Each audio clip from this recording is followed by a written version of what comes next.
and welcome everyone, celebrating, acknowledging today being International Women's Day, March 8th, 2023. And I'm here today with someone who's a really special friend to me that I met fairly recently. And it truly was part of a journey that I've been on, discovering that on both sides of my family, I am related on my matriarchal side to twice over, once through marriage and once through lineage, to women who have been on the trail of the of the suffragette movement, of being related to the first woman to vote in Canada, a woman who was instrumental in getting women recognized as persons first in order that we could vote. And Paula Casey is joining me today from Virginia, right? No, Tennessee. Tennessee. I've been in a few places today. Thank you. And Paula has been on a journey of, being a voice in the women's movement, not just in Tennessee. Paula's a dynamic speaker, and I consider Paula to be an expert on the American women's movement to win the right to vote. And she serves as the National Votes for Women's Trail Chair in Tennessee. The work that she's been doing there is fantastic. The monument that they've raised funds for and petitioned for, and it's not been a slow process, but certainly one that's really created so much energy. I just feel so energized when I speak with you, Paula. All of the information that you have, and it's not just something you do, you're someone who's living this, and I really admire and respect that work that you're doing. You wrote a book, published a book called The Perfect 36, and it's the Tennessee Delivers Woman Suffrage, that is also available in an ebook and an audiobook. And you speak a lot about this journey that you've been on and about the women's movement. And we were just speaking about how March is also Women's History Month, that and I love how you say this, if they got it right the first time, we wouldn't have to be correcting and so on. So welcome, Paula. Let's have a really great discussion about where you've been today and what you've been doing with the women's empowerment mission that you're on. Well, thank you so much, and I appreciate all of your kind words and support. Today is the Voices of Women Summit that Kimberly Crow puts on. I think she's out in Southern California, and she had women from all over the country and some international women, and it's geared strictly to women because today is International Women's Day. And she said, when you Google inspirational speakers or motivational speakers, too many white men come up and not enough women or women of color. And so every year, this is her third year of doing this, and I was really excited I got to participate, and all of us are interviewed in 25-minute segments. So mine was earlier today at 1 o'clock Central Time, and I had a great interviewer. And of course, we talked about the book and the suffrage monuments and how I got involved with this and why I'm so passionate about it.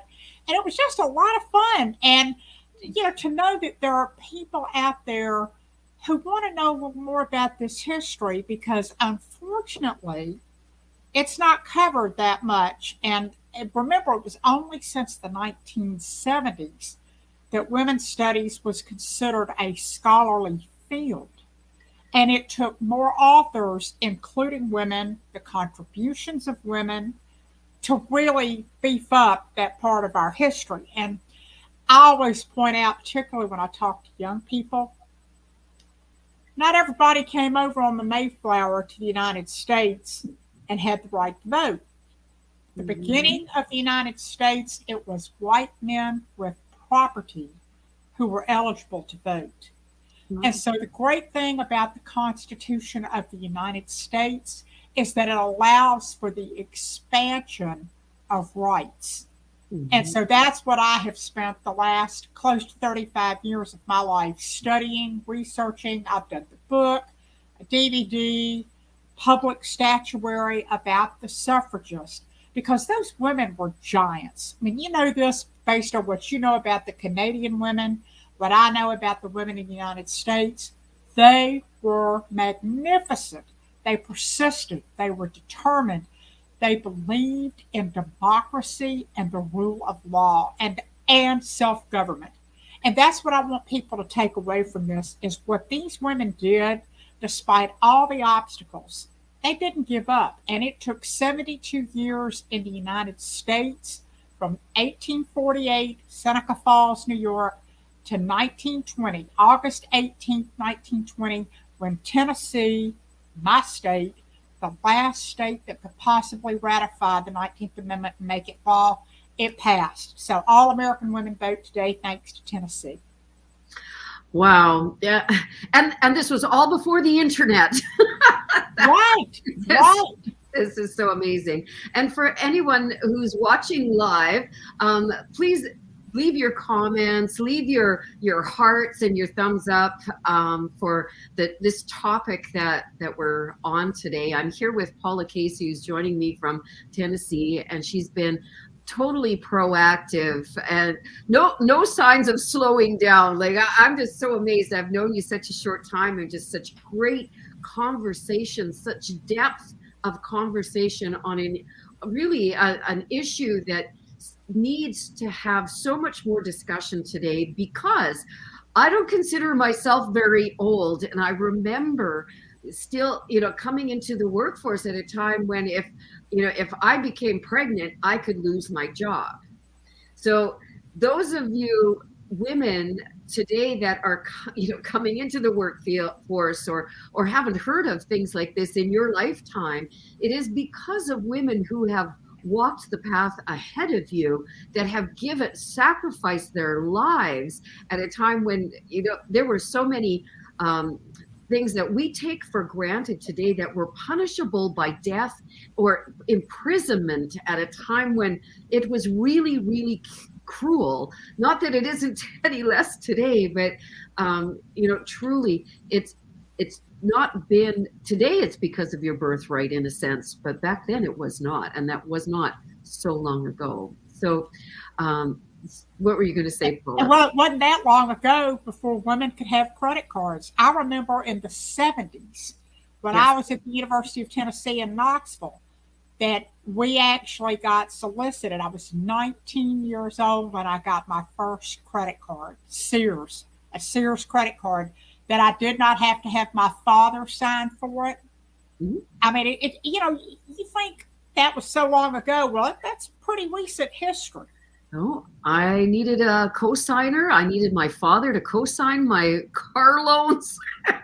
Was, that I don't think that was so long ago, but you're correct. And things like, I was a single mom in the early years of my children's lives, and out on my own. I'd been a business owner for many years, and I remember applying for a business credit card, and a friend in finance said, well, single woman, single mom, you can count on the fact that that's probably just going to go into somebody's wastebasket. So I went on a mission to prove them wrong and to gain my credit rating by applying for credit cards. And it was really interesting, the situation that happens because of woman, and then on top of it, your situation. So Paula, tell me what you've done with the monument, the statuary that you've done in Tennessee, and the process around that. Okay. Well, the first one in Tennessee was this bas-relief sculpture. February 1998 was the first time we had anything inside the Tennessee State Capitol building in Nashville. And that was because of my friend, former State Senator Steve Cohen, who is now my congressman from Memphis.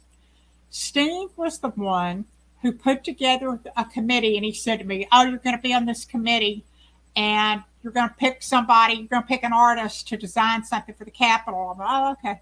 So this was 1996, because 1995 was the 75th anniversary. And again, there was nothing in the Capitol. But it's like it just happened in a vacuum. 72 years, these women and the men in those state legislatures who voted for them voted for ratification. Nothing acknowledged it until we had that bas relief unveiled. So the sculpture still hangs inside the Tennessee State Capitol. Well, there was an attorney in Knoxville who commissioned Alan LaQuire, my buddy Alan in Nashville, his fabulous studio in West Nashville. He was commissioned to do a suffrage monument in Knoxville, which is East Tennessee. Nashville's Middle Tennessee, and I'm in Memphis in West Tennessee. So Alan starts working on that one up there, and then some people in Clarksville, Tennessee, which is up on the Tennessee-Kentucky state line, wanted one. So I consulted with them.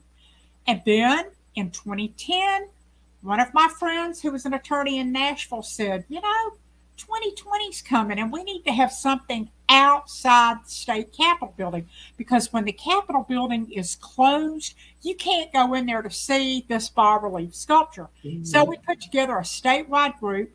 Then in May of 2013, I was asked, "Will you be the president of the board?" And I said, "Yeah." And that meant we raised the money. Yeah. So for that $900,000 sculpture, wow, I raised $600,000 of that. And thank God there are people in Tennessee who want this to happen. And a lot of wealthy people gave us money, and a lot of people gave small donations. But we did it, and I call them my girls in Centennial Park in Nashville. But if you go to Nashville, go to Centennial Park, and you will see this magnificent, heroic scale sculpture of 5 suffragists who were in Nashville in 1920. The Knoxville sculpture is intergenerational. We decided we only wanted women featured on the monument in Nashville to be those who were actually at the state capitol lobbying for suffrage in 1920. Then we had a friend who was a sculptress, sculpted Sue Shelton White in Jackson, Tennessee, in front of Jackson City Hall, and that's West Tennessee. Then Clarksville did theirs, and then we got Memphis's done. And I am so proud of these monuments because Alan worked on all of them except the one in Jackson. Mm. And he has sculpted more suffrage monuments than any other artist in the United States. And he is in Nashville. His wife, Andre, is a brilliant project manager. She is the one who persuaded me that we needed lighting on the sculpture in Memphis, which is facing the Mississippi River. I'm right across from the Mississippi River. And she said, "Paula, lighting makes all the difference." And think about that. Next time you're out looking at monuments and sculptures, see if there's some kind of lighting, because it really activates it. And with our sculpture and all of the glass panels and the busts that Alan sculpted in Memphis, you can be out on the Mississippi River. You could be coming across the Interstate 40 bridge from Arkansas, or you can be down on Riverside Drive and look up and see this beautiful monument that is lit from underneath and overhead lights. So I had to raise an extra $58,000, but I did it because I thought, when you say to people, this monument is going to be there forever. And seriously, that's why I do this. All of these markers and monuments and grave sites will be there after we're all gone. Well, this is so fantastic. You're leaving a legacy behind too, Paula. Like, this is so fantastic. Every time I talk to you, I learn a little bit more about what you've done, because I had no idea. Like, just about $1 million in private fundraising to create these beautiful monuments that I've seen them. They're so gorgeous. And so it spurred me on to look at what Canada is doing. So whoever is watching this live or on the recording, I'm with Paula Casey, who's in from Tennessee, and we're talking about the women's suffrage monuments, and they're beautiful reconstructions of these women who have such a deep impact on our quality of life today. And in Canada, on our in Ottawa, on our Parliament Hill, we have the huge sculptures of the five women, the famous five they call them, and they're outside, so you can enjoy them at any time. But also in Calgary, where I was recently, and I got photographed with them, and they're right in the heart of the city. Yeah, and while I was there was so much action happening around people coming out and giving a voice to the situation that's going across Canada and around the world. There was a protest right close by about women's rights in Iran, and the stuff there's so much to talk about. So talking about the women's suffrage movement and the women's empowerment movement, it's alive today. What we can be doing and what we need to be aware of, so that we don't just think that it's somebody else's problem because they are in a different country or a different city or a different color skin. We are all in this together and will always be.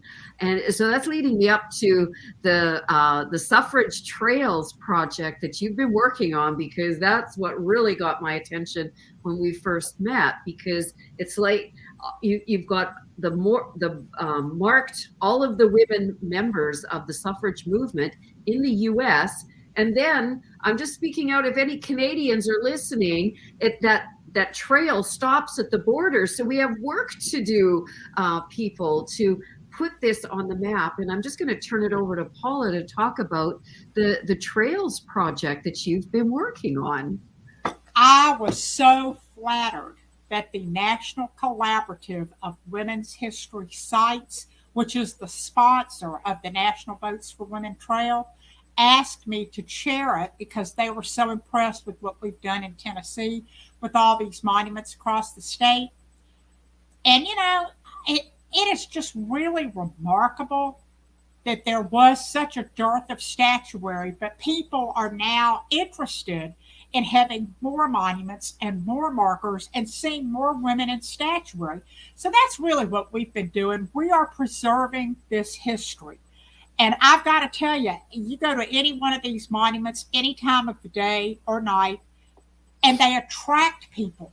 Public art is a magnet because people want to see what it is. And I watch little kids run up to our Memphis Suffrage Monument because Alan sculpted the 6 busts, and he always pays attention to the details like the hands and the arms. And in Nashville, you see little kids running up, touching their feet because the shoes are a reflection. He gets a costume historian to work with him to make sure that every detail is accurate. The folds of the blouses, their necks, everything. It's just magnificent what Alan does. So when I'm standing out here at the Memphis Monument, which is at the University of Memphis Law School, and see, it's great because it's about the 19th Amendment. We've got 3 lawyers on there of the 14 people who are depicted. And people just run up to it and they stand there and they look, and maybe they'll want to read about it, but they want to see what they look like and look at the way he does their eyes and their nose and their facial features. I mean, a great artist is compelling, and Alan's work is compelling. So I was just really excited that we were able to get all these done. And I'm telling you, sometimes I just stand there and I look at it and I can't believe it's really there. I mean, I have been working on monuments. When Steve got us on this one, that was 96, 97, and we unveiled it in February of 98. And then the folks in Knoxville did theirs, but I worked on the big one and the second one in Nashville, then Clarksville, Jackson, and Memphis. And I'm hoping that Chattanooga, which is the southeast part of the state, they need to get theirs done. I keep telling them, get with it. They've got to get one because we've got these across Tennessee. Tennessee is referred to as 3 states, East, Middle, and West. So I'm in West. But we need to get that other one done. But the National Votes for Women Trail features every monument, gravesite, suffrage-related buildings, markers. And I've got to tell you about the Pomeroy Foundation markers. They are purple, white, and yellow, which you will see. Those are my colors. Those are the colors of the American women's suffrage movement. And what the Pomeroy Foundation in Rochester, New York did was they partnered with the National Votes for Women Trail to place suffrage-related markers, particularly unsung folks. And they put an emphasis on diversity and inclusion. That's how I was able to get Representative Joseph Hanover, a Jewish immigrant from Poland who came to Memphis with his family. They were fleeing the Tsar who confiscated their property in Poland. And he ended up being the staunchest advocate for women's suffrage in Tennessee. He supported the partial suffrage bill in April of 1919, and then he led the floor fight in 1920. So I was so excited when I learned that Tennessee, with our ratification in 1920, of course it made it the law of the land, but we joined 26 other countries that had already enfranchised women. Think about that. The United States was not a leader. And I was going to tell you, when Canada enfranchised women in 1918. Yeah. Wow. You're just such a wealth of information. Like, I'm just taking it in, and every time I talk to you, there's just more. And there's just so much. Like you say, the richness in our culture comes from acknowledging the stories of each of these women. So I'm hoping that I can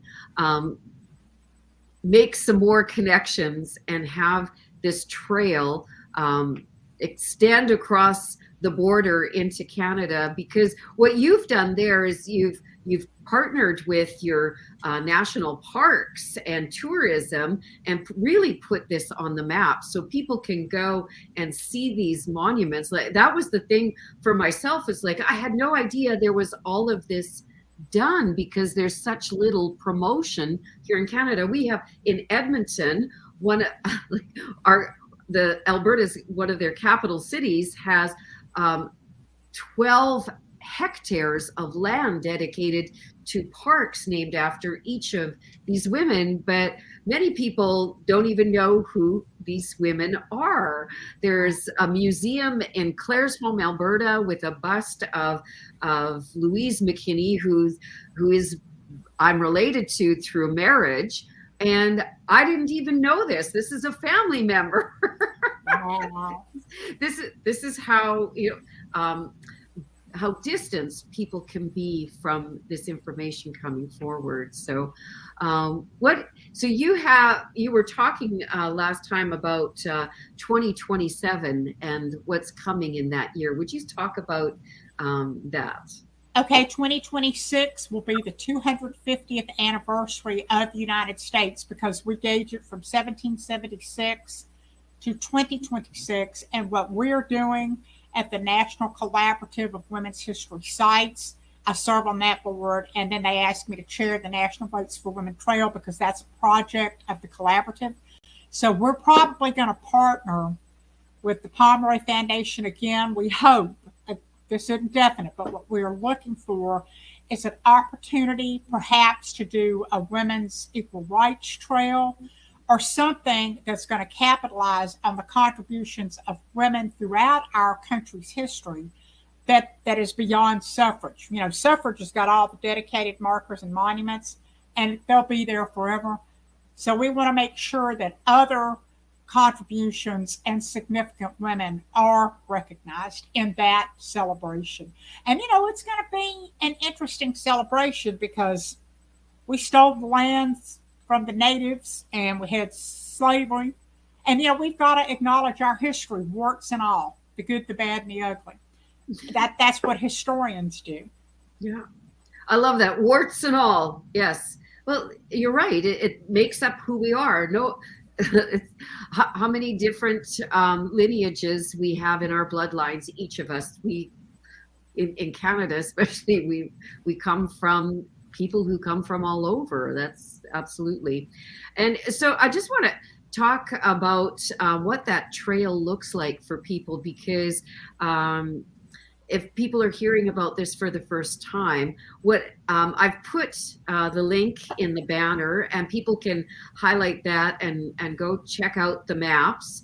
But and you'll find a link. You'll find a link on there. I think it's on either the gallery page or the resources page that has a link to the National Votes for Women Trail. But that's nbwt.org. Real simple. nationalvotesforwomentrail.org.